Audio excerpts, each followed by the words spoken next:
आज एक और नई प्रेरक और ज्ञानवर्धक भगवान बुद्ध की कहानी लेकर आप लोगों के सामने आया हूँ। कहानी छोटी है मगर बहुत कुछ सिखा सकती है, इसलिए आशा करते हैं आप इसे पूरे ध्यान से सुनेंगे। बहुत पुरानी बात है। गौतम बुद्ध एक शहर में प्रवास कर रहे थे। उनके कुछ शिष्य भी उनके साथ थे। उनके शिष्य एक दिन शहर में घूमने निकले तो उस शहर के लोगों ने उन्हें बहुत भला बुरा कहा। शिष्यों को बहुत बुरा लगा और वे सभी वापस लौट गए।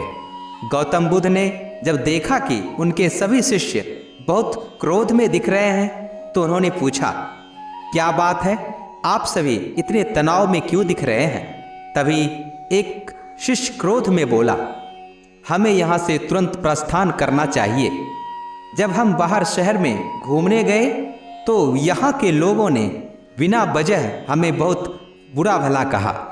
जहाँ हमारा सम्मान ना हो वहाँ हमें एक पल भी नहीं रहना चाहिए। यहाँ के लोग सिर्फ दुर्व्यवहार के सिवा कुछ नहीं जानते हैं। गौतम बुद्ध ने मुस्कुराते हुए कहा, क्या किसी और जगह पर तुम सद्व्यवहार की अपेक्षा रखते हो? दूसरा शिष्य बोला, इस शहर से तो भले लोग ही मिलेंगे। तब गौतम बुद्ध बोले, किसी जगह को सिर्फ इसलिए छोड़ देना गलत होगा कि वहाँ के लोग दुर्व्यवहार करते हैं। हम तो संत हैं, हमें तो कुछ ऐसा करना चाहिए कि जिस स्थान पर जाएं उस स्थान को तब तक ना छोड़ें जब तक अपनी अच्छाइयाँ से वहाँ के लोगों को सुधार ना दें। हम जिस भी स्थान पर जाएं वहाँ के लोगों का कुछ ना कुछ भला कर सकें। हमारे अच्छे व्यवहार के बाद वह कब तक बुरा व्यवहार करेंगे?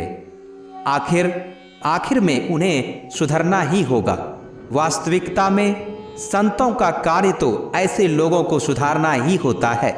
सही चुनौती वो है जब हम विपरीत परिस्थितियों में खुद को साबित कर सकें। ये सभी बातें सुनकर बुद्ध के प्रिय शिष्य आनंद ने प्रश्न किया, उत्तम व्यक्ति किसे कहते हैं? इस पर बुद्ध ने जवाब दिया, जिस प्रकार युद्ध में बढ़ता हुआ हाथी चारों तरफ के तीर सहते हुए भी आगे बढ़ता जाता है, ठीक उसी तरह उत्तम व्यक्ति भी दूसरों के अपशब्दों को सहते हुए अपने कार्य को करता रहता है।